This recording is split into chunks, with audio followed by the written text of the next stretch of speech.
जय हिंद। आप सभी का स्वागत है हमारे YouTube चैनल कैसर छत्तीसगढ़िया में।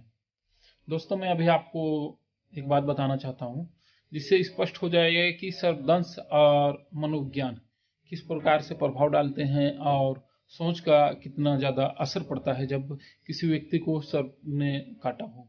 अभी 2-4 दिन पहले हमारी संस्था GNWS ने एक घर में विषहीन सांप, जिसे स्थानीय भाषा में ढोढ़िया और इंग्लिश में चेकेट किलबैक बोलते हैं, वो रेस्क्यू किया। और उस घर में जाने पे हमें पता चला कि 2-4 दिन पहले ही एक महिला को सांप ने काट लिया था।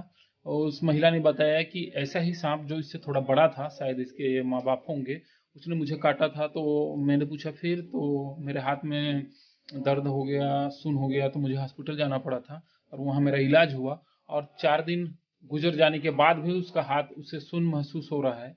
जिसमें मैंने बताया कि आपकी सोच है। तो मेरे बताने का मतलब सिर्फ यही है कि सर्पदंश में हम जैसा सोचेंगे, इसका ये मतलब नहीं कि हम डॉक्टर बन जाएं। सांपों की पहचान हमें आनी चाहिए। अगर हम सांप नहीं पहचान पाते हैं और सांप ने हमें काट लिया है, तो अगर संभव है तो हमें उसकी तस्वीर ले लेनी चाहिए, जिससे हम हॉस्पिटल में दिखाएं और डॉक्टर को सहूलियत हो उपचार करने पे। ये वीडियो देखिए, आप भी इजी समझ जाएंगे।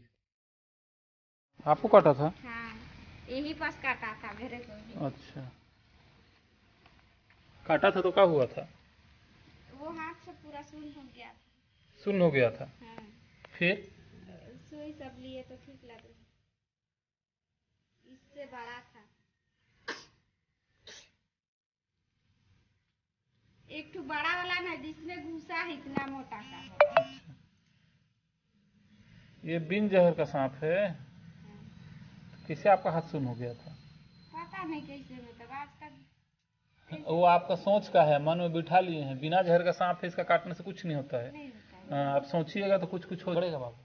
नहीं होता। हाँ, पेंट कहीं नहीं पहना है, अभी तेरा फोनुआ को कटवाऊंगा।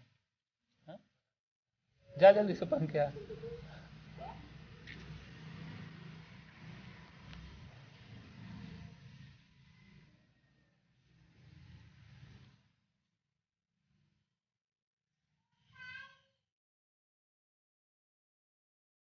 भाग रहा था वो वाला।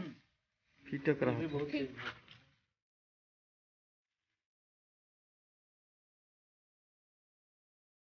बहुत आता है।